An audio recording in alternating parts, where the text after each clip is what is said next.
Good afternoon, everyone. Before I introduce our next speaker, I know there's lots of people coming in. Just a reminder that if you can please ask questions via the app, so you can vote on them and we'll get the top questions in. So yeah, well, still people coming in, which is great. So our next speaker is Brian Hay from Cultural Cybersecurity. Now, Brian has been a regular speaker at AUSCERT. I'm sure everyone's heard of him. He's had a background spanning, I think, 35 years in law enforcement. He's worked in multiple cybersecurity leadership roles, and he's internationally recognised for his work in combating cybercrime. So today, Brian is talking about the Identity Trilogy. Is this our greatest threat? Please welcome Brian.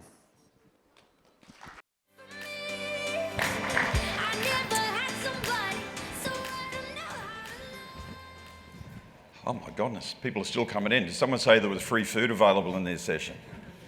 How are you all? Yeah, good, yeah? AUSCERT2024 rocks, best cybersecurity event in the country. By a bloody country mile, I might add. Am I biased? No, I'm just speak the way it is. Anyone that knows me, I'm a very direct sort of a lad, and I always tell you the way I see it, and I truly believe that to be the case. Do you know what I love about AUSCERT? It actually starts thinking about tomorrow. It has a theme, a focus, and a purpose. And whenever I get the chance, and it's always a privilege to share time with wonderful people as yourself, if I can't deliver on that, then I'm failing. So, you know, I'm not going to give you every answer for tomorrow, but what I hope to do is plant the seeds of thinking. I'm not a technologist. Clearly, I'm not that smart. And my focus has always been on the shitbags, the criminals, and how I can anticipate or have a crack at anticipating what they're going to do next based on emerging technologies, behaviours, geopolitical influences and the like. And something recently just happened that really hit a chord with me, and I'll explain it as we go through. So I think, well, I'll start now. So the Identity Trilogy. And I've asked a few people, and they said, what are you talking this year, Brian? I said, well, the Identity Trilogy. They said, what the hell does that mean? I said, come along, you'll find out. So hopefully some of you are in the crowd, so thank you. And I think it's a concept that just hit a chord with me, and I hope it hit a chord with you. So let's go on to the trilogy, the first part, which is our physical world and our physical identities. And of course, when I first started as, you know, on a plane in cyberspace as a detective many, many years ago, one of the things that became obvious that cyber was going to drive, e-crime it was called back then, was going to drive data theft, which meant identity theft. And they've both grown parallel pretty much ever since. And if we look what are some of the events that have happened in the last couple of years, you know, with the Optus, with the Medibank, and with the Latitude, and I'm not going to go into them. But what have we seen? Over 30 million identity profiles of Australians have been compromised. We have a population of 26 million. So it means we have a lot of data out there. And I'm talking about the tangible, the physical identity information, such as passports, phone records, Medicare cards, driver's licenses, email addresses, and credit rating reports. And a lot of these things were things that you could touch. And we could understand how they applied to different situations. But of course, what we started to see was the trading of these things as commodities in the dark web. I'm setting the scene, folks, so please bear with me. But what we are starting to see, I'll suggest, is a whole new wave of focus on this because we have so much fresh information. Where you've got specialists that deal just in Australian identities, such as AUSCERT. They've been running since March, 9 years this year. Still functioning. We've got authentic government data in the dark web to collaborate with. We can actually go and get very easily and very cheaply mass quantities of compromised credentials and then have it developed and printed on hard, physical, driver's license looking paraphernalia. And of course, we can get Australian passports as well, or another country if you wish. And when I was preparing this presentation, I submitted my paper, I don't know, 8 months ago, whatever it may be. I never thought that I would actually be part of the case study on this new wave of criminality. But I received this email from St. George back. St. George contacted me in April, about a month ago. And they said, important information, we've got there's a concern with one of your accounts, we've blocked it, because of unusual deposits. Now, first of all, I dismissed it because I don't have a St. George bank account. And I thought I'll just keep it because I like to use such things for education material with clients. Anyway, I went back to it and had a look when I was going to do exactly that. And I looked and I thought, actually, this is authentic. So I attempted to ring St. George Bank on their phone numbers. 2 weeks later, I still didn't have anyone answer the phone. And I was getting a bit frustrated. Every time I rang up, I was put into a queue, 40 minutes, 60 minutes. Then I thought, I'll ring their complaints section. I want to complain about, first of all, the poor service that I can't even get in contact with you. What they do, straight auto-queue me back onto the list. Another one cut me off. And of course, I wanted to complain, how could you possibly open a bank account in my name and still oblige and fulfill the legislative requirements under KYC, know your client? I want to know how that could happen. So those were my two aspects of the complaint. Now, eventually, I still couldn't get through. So I made an online complaint on those two issues. Very poor customer service and support, you contacted me. And secondly, how could you abide by the legislation and open this account? So eventually, a nice young man rings me back and he says, Mr. Hay, he said, you've got a bank account with St. George. I said, no shit, Sherlock, you sent me the email, remember? And I was polite about it. And I said, but can you please tell me how this bank account was opened? He said, well, I had a copy of your driver's license. I said, okay. What else? Copy of your driver's license. I said, look, under the 100-point system, a driver's license was only worth 40 or 50 points. It wasn't enough to establish identity and open an account. Or they set up a fake email and they used a dodgy phone number. Yes, but what was the KYC requirement that was fulfilled so you opened the account? Well, it's like this. During COVID, we had to institute new processes, including an online digital identity verification program. I said, clearly that doesn't work very well, does it? He said, no, Mr. Hay, it doesn't. Okay. He said, I'm going to make some more I said, hang on, before you go. I said, the email suggested that there were anomalies in the account that was open in my name around money. I told him a little bit of my background. I said, okay, so to me that speaks money laundering or muling operations. Both the same thing, right? Money laundering. And he says, well, I can't really say, but you're warmer on the muling stuff. I said, okay, I get it. Now, he calls me back and says, I'll get some more information, I'll do some more investigations, I'll come back to you. I said, no worries at all. Calls me back the next day.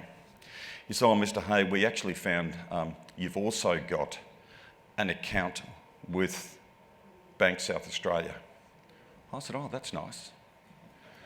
And he said, oh, yes, and you've got an account with the Bank of Melbourne. I said, wonderful. He said, you're going to, hit me with another? Well, actually, yeah, we found an account with Westpac. All of these banks fall under the Westpac group. I said, in the polite version, how can this be? I'm a Westpac customer. All my business accounts are with Westpac. You have my data, you've gone in there and I've provided copies of all my identity information. You had it there to verify. Yes, sorry. I said, okay. Now, whilst I was annoyed at this process and how it affected me, that wasn't my concern, because it doesn't represent an immediate threat to me. What it represents is an immediate threat to the community of Australia. For some fundamental reasons. We know that the criminals have compromised people in our communities right across the country.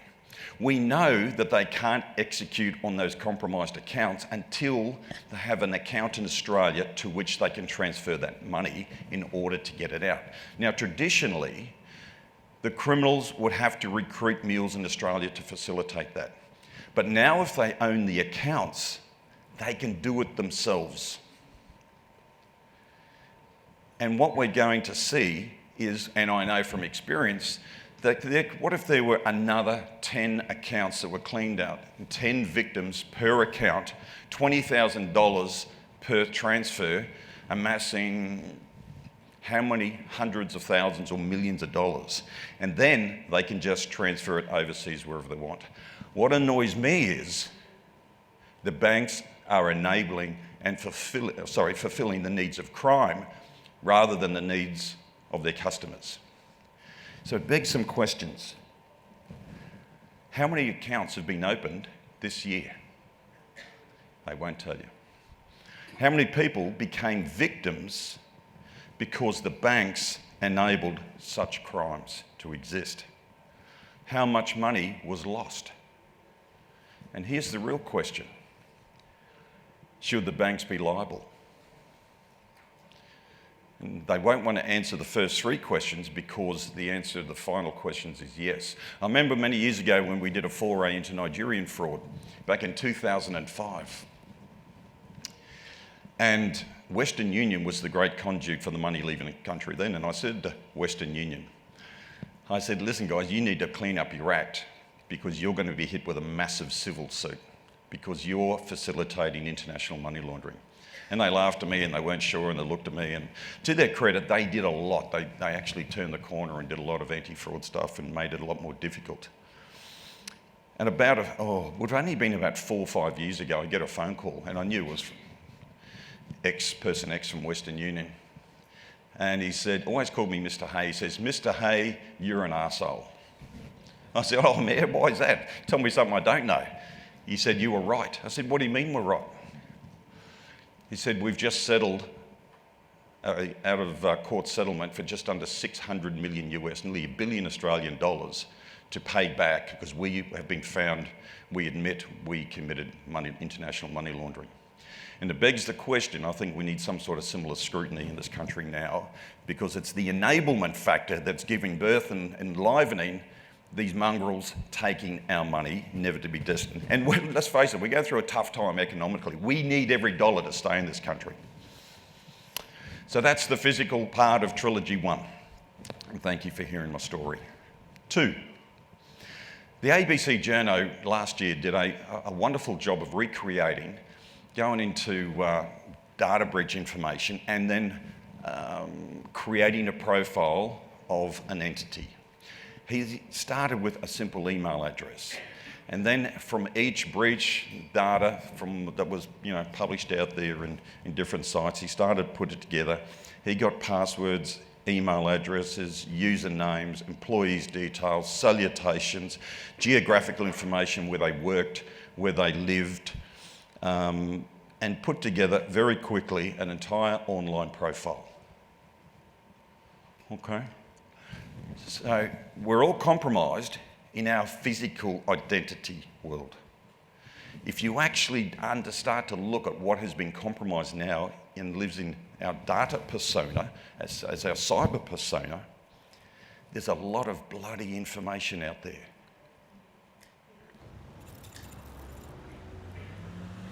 Oh, hi, can I help? Hot chocolate. What's the name? Joelle. What was the name? Alex. Alex. There you go, Johnny.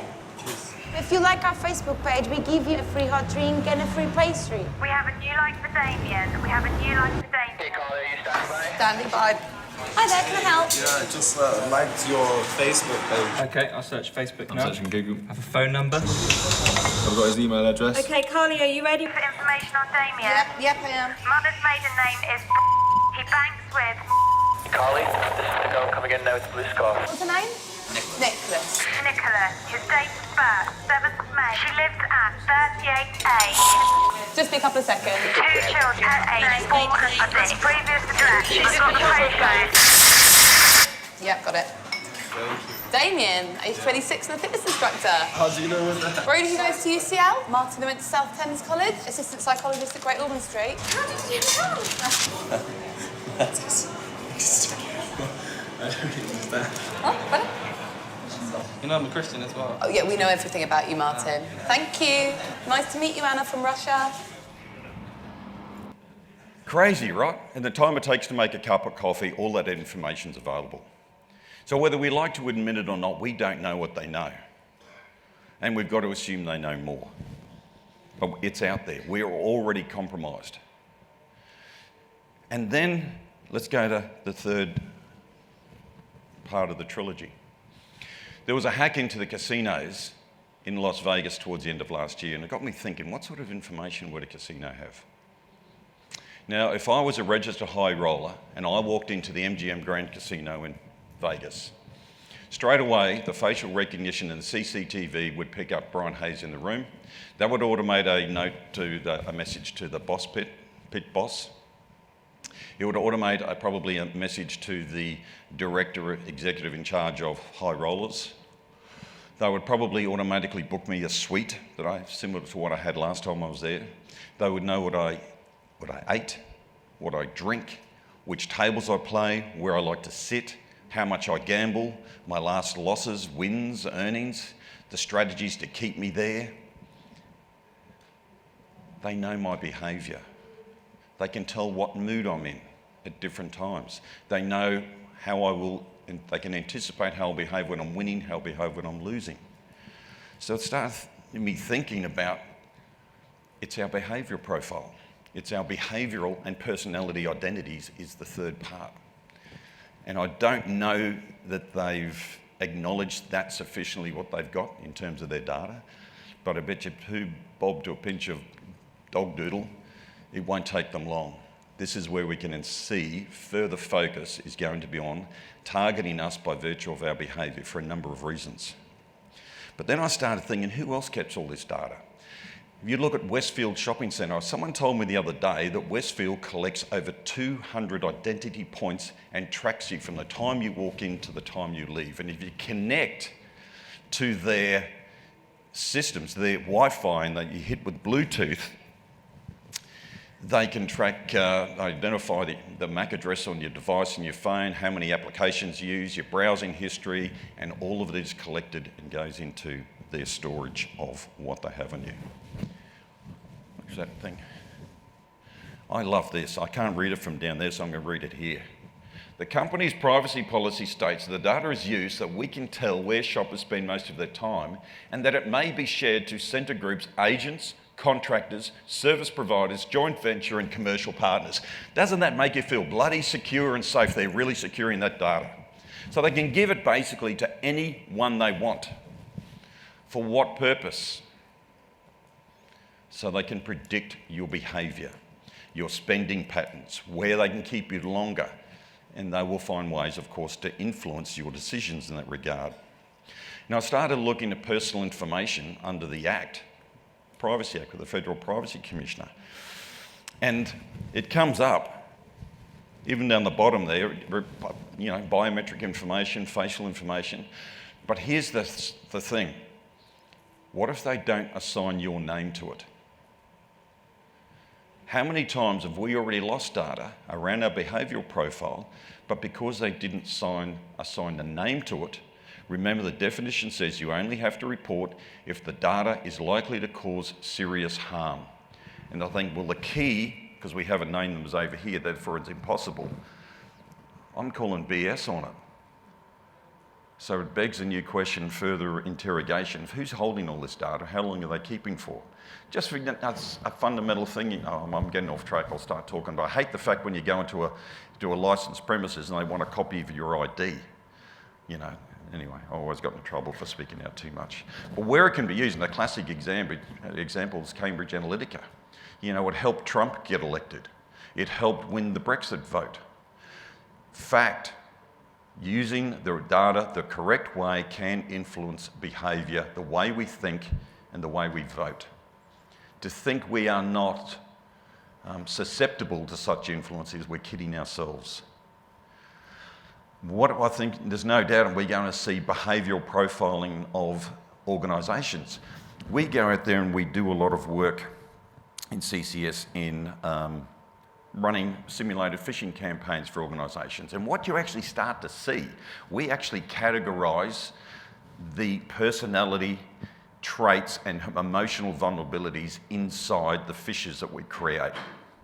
And it's really become interesting. Over time, you actually start to see a personality emerge within of the organisation that we can tell if we hit this organisation with an emotional excitement fish, the click rate will be higher, the compromise rate will be higher. But in this organisation, which is a very hierarchical, command and control type organisation, dominated by authority, a direct, similar sort of messaging component in a fish will get more clicks. So it's actually really interesting what starts to emerge. But where this is going to go is they can cast this now down. They will be able to define it down to the individual and therefore launch attacks targeting our individualities. Oh, here's a challenge for you. Next time with you, a couple of people that you work with, or do it over the dinner table. Ask 2 of your friends to come up with a way that they could socially engineer you to click on a link. Think about it. And then tell them, let them come up, develop it, and then tell the truth. Would you have clicked on that link? And I've done this exercise many times with people, and you know what? Not one person has ever said no, they wouldn't have clicked on that link. And it's quite extraordinary. I think we're going to see more focus by criminals on our children in order to get to us, in order to get to the network. Why? Think about this. Are you more likely to open an attachment or click on a link in an email from your child rather than a complete ugly stranger like me? You do it every day. So we will start to see a great personal effort around cybersecurity operations, cybercrime operations. Now we know they've got a heap of data on us, but how much do we know they know? But the bigger question is, how much don't we know they know? We think we can manage the risk, and I say all the time that how can you manage the risk if you first don't understand the threat? And we can't just close our eyes to it. The threat is growing every day by the masses of data. One thing we know about the crooks, they understand value and they're patient and strategic. They don't delete data because they understand the value of that data. But as people and in the community, do we even know what our digital footprint looks like? How many people do you think in your organisation could actually, or your family, would know how to even look and think about their digital footprint? It begs the question, are we all compromised? Absolutely. And the thing with data, it has no end date. It's an infinity. It's always going to have value. And that's what I expect we will start to see as the attacks become based on personality and behaviour. The Ashley Madison data is going to resurface. It's going to become the basis for many attacks because it's ugly and it's embarrassing. We've already had horror stories with such things. So I think all this sensitive information is going to play out with very personalised attacks in the future. And of course, no-brainer, AI is going to drive a lot of this stuff because where I see with AI, if you've got the right data, you can amass incredible damage. You get your target profiles, it'll search out and it'll make recommendations that Jim Smith over here, he's going to be susceptible to these approaches.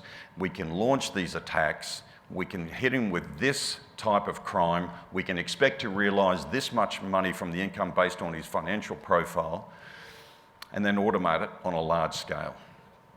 It's just a matter of time. So social engineering is going to be the big threat because they know how we think, they'll know how we behave, and they can make anticipated judgment calls. But deep fake. Second youngest son. He's suggesting it came out of nowhere. What we subsequently learned is it may have come from the former president or his legal team acting in bad faith. This is a deepfake example of what is possible with powerful computer and editing. It took around 72 hours to create this example from scratch using extremely powerful GPU. It could be improved with more computing time, but 90% of people cannot tell the difference. I want to meet the 10% that can. That's quite extraordinary, and we all know it's getting better. And I think, part of our challenge is to start conceptually idealising what tomorrow is going to look like and what can be done with all this information. We can't dismiss it, it's gone, it's no harm. BS. It exists, it's there, they won't throw it away, they'll continue to refine and generate new ideas to exploit. Recently we saw 35 million lost through Voice Clan and the CFO. The other day in Hong Kong, 40 million was lost. And for all of these reasons, based on the data that exists today, As organisations get better with their defence, where is the weak spot? We know it's people. 95% of all data breaches come back to human failure. But we're going to see, as organisations get better with their people in the workplace, we know from cultural diagnostics, interviewing confidential interviews with people, they admit they're more vulnerable at home and they should be more secure, but then in fact they admit to being less vigilant. And we've got to change that. Okay, they don't have the security blanket of protection at home in their personal lives, and that's something that's got to change. And the other thing people don't understand with data is that a data breach is a legacy. It's not an event, because there is no end date. I'll give you an example. You've probably heard of that breach on a psychology clinic in Finland. Then the crooks go back and say, listen, we'll give you all your data back, just pay us $450,000 in Bitcoin. They said, shove it up your clacker, we don't need it, we had good backups. I said, okay. So they started then going to individual patients and saying, pay us €200 or release all of your personal data online, including the audio transcripts of your therapy sessions. These people have probably shared, they're there for mental health support, have probably shared the most intimate secrets that they've ever shared with another human. Now, if I'm a crook, there's three ways I can make money from data. I can exploit the data, or I can sell the data to other criminals, and the more I sell it to, the more money I'll make, or I can do both. What I do know is I'm never going to delete it. So these poor people could face, anyone with sensitive information and secrets that now are exposed, could face a multitude of different scumbags coming after them month after month with the same extortion demand. It's something we need to start thinking about. I think it'll also allow easier profiling of the most people that are likely to be the most complicit inside a threat. Okay? We know discontent of an individual in an organisation is a great insight to inside a threat. So if you've posted negative comments about your workplace on your social media profile, that's going to trigger an alert. Then you throw it with everything else is there. We're going to see more focus on insider threats. So what we have is they know where we live, they know how we engage online, they know how we think and behave. So for all that, we've got to change the way we think about this problem. And it's got to start with thinking about home, thinking about how lifestyle and holistic perspective. The attacks are going to increase, and it's going to get ugly, and it's going to get very personal. Social engineering defence for all of us, our kids, our parents, our grandparents, it's got to be part of it. And the other thing we need to do is look at this challenge holistically from the perspective of what are the enablers? You know, and when I was on the International Mass Marketing Fraud Working Group with soccer in the UK, the FBI, US Secret Service, all that sort of nonsense, we did some work around mapping out the enablers that allow crime to exist. And we've got to start eroding those foundations that criminals, tools that they use to facilitate their end game. We've got to start looking at how do we disable the enablers. And that starts in the country. We can have compromised accounts, but if the buggers can't get the money out, they will not stay looking at Australia. They will look to other countries because it's all a business model. It's all about profit. If they have to put in twice the time here to make half the money, they're going to go somewhere else, and that's fine by me. But we need entities like the Westpac Group that would gleefully open up 4 accounts in my name to facilitate how many millions of dollars somewhere else. We need to all stand up. We need to define our actions, and we need to articulate our commitments. We've got to stop relying upon the IT teams and the security team together and understand we are in all this. I hate using that term. I used to use it before bloody COVID come along, but we are all in it together. We all have a role to play. And it's got to be owned by the community and the individuals, and we've got to define ourselves to be the difference. It's all our responsibility. Ladies and gentlemen, thank you very much.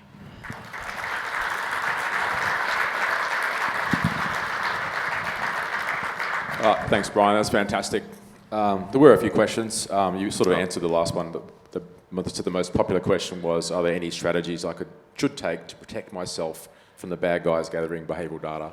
Yeah, look, fundamentally, to protect yourself and to protect your loved ones and your families is the expectation to be contacted. We have to treat every unsolicited contact with suspicion. It's about trust. Social engineering is manipulation of trust. We've got to get to a position that because it's digital, we trust it. BS. Because it's digital, it's got to prove ourselves to it. We connect to it, or does it connect to us? We've got to use the technology. Make no mistake, there's great stuff. It's a great world. But we've got to redefine what we trust. And in regard to the first trilogy, are there any civil lawsuits in motion against the banking problem you mentioned? Not yet, but I'm prepared to go witness for it. And I can tell you other stories, let me tell you, big stories, but anyway. But I think it's a matter of time, it's inevitable. The banks have a lot to answer for because they are enabling the facilitation of crime that I'm sure there's not a person here that has not been affected by someone you know that you care about, and it can all be prevented, and that's got to stop. Excellent. Well, thanks again, Brian. His little gift from AUSCERT. Thank Everyone you. thank Brian for his great talk. Thanks.